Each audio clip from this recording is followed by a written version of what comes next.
Hi, I'm Don Doyle and I'm co-president of the Roselawn Civic Association, and we are joining with the residents of Penn Manor and Penn Pines in opposing the development plan from Dwight City Group to develop the Thompson Tract.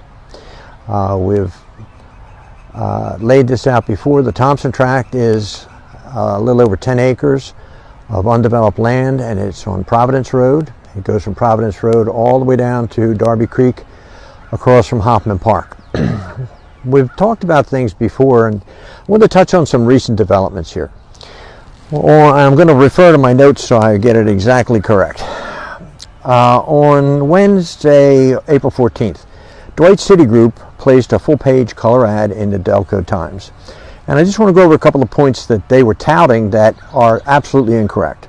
Number one, they said on-site parking. Well, they have designated one space for each unit. That's 240 units, 240 parking spaces. One space. Upper Darby Code requires 2 spaces, so they need a variance for that, which we would oppose. Now, I did a little digging, and the average couple own 2.28 cars in the United States. Now, that's according to an article in the New York Times in February 2021. So, if you have 240 units, you could expect 480 cars, or thereabouts. Now, they say they're walking distance to public trains. Well, I calculated that. If you walk from here to the Clifton station, it's 0.9 miles. If you walk to the Lansdowne train station, it's 1.1 mile. And if you walk to the nearest trolley stop on Woodland Avenue and Providence Road, it's 1.8 miles. That seems like a lot of walking to do before you go to work and when you come home every day. Now, they've made a big deal and have a beautiful picture of a gigantic American chestnut tree that they're going to preserve. They state in the ad that it is, quote, functionally extinct. And that is correct. The American chestnut is functionally extinct. But the only thing is, these trees are not American chestnut trees. They're Chinese chestnut trees. How do I know that? Because we got the arborist from Tiber Arboretum to come out and look at them. He said they're perfectly healthy Chinese chestnut trees. Another thing they said in the ad, they were going to leave 4 acres of perpetual open space. According to their plans, which they submitted, there are 3.66 acres that will remain undeveloped, but that's because it's unbuildable. It's on a deep slope going down to Darby Creek, and they can't build on that. Now, if you look at their mission statement, which wasn't in the newspaper, but it is in the plans that they submitted to Upper Darby, they said that their core focus is to locate tired assets and to revitalize neighborhoods. I don't think this is a tired asset, and I don't think the neighborhoods of Roselawn, Penn Manor, and Penn Pines really need to be revitalized. Now, traffic. People say, oh, it's going to make for more traffic. I think it certainly is. I've contacted PennDOT, and I've received their information from studies that they have conducted on the road. This is PennDOT. Springfield Road, they did a study in 2019, and they found that 8,765 cars passed Providence Road on Springfield Road in 2019.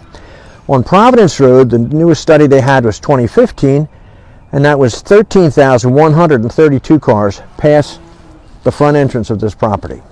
That's a total of 21,897 cars. If you add all the in and outs for a property like this, which would have approximately 500 more cars, only half of whom could park on the property, that's a lot of congestion. Upper Darby's been in the news lately. I don't know if you saw the article. There was an article on Sunday, March 21st, 2021, by Ingra Saffron, and she is the architectural writer. And she writes about development and architecture. And she mentioned that only a measly 5% of Upper Darby is devoted to parks. She also mentions Mayor Kiefer. She mentions Mayor Kiefer throughout the article, but she says Kiefer's goals, policies favoring pedestrians, parks, and preservation are key to making Upper Darby a place where residents choose to stick around. That sounds pretty good to me. Why won't she protect our zoning that we have here? She has refused to take a stand on this, and in addition, she has refused to send the Upper Darby solicitor to represent and protect our coding, our zoning.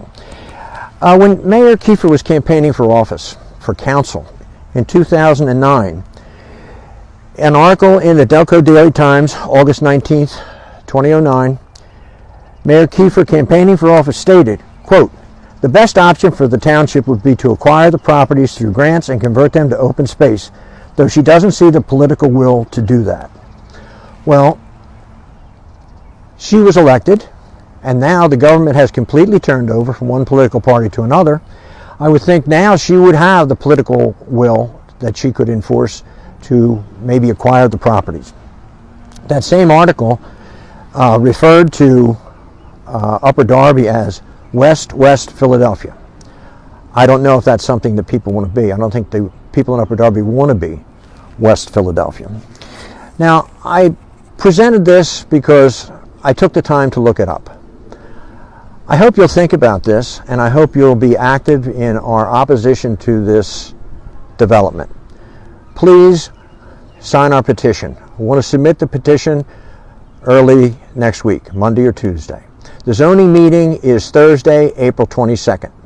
I posted information about how you can participate there by speaking or by writing in, and also how to watch the zoning meeting. It's all on our Facebook page, Save the Thompson Tract. Please, if you can encourage people to sign a petition. If you haven't signed it, please go and sign it this weekend so that when I present it, we'll have the maximum number of names. Right now, we have about 1,600 names. Well, thank you for watching, and I hope that we can save this tract from overdevelopment from an outside firm from New York City. Thank you.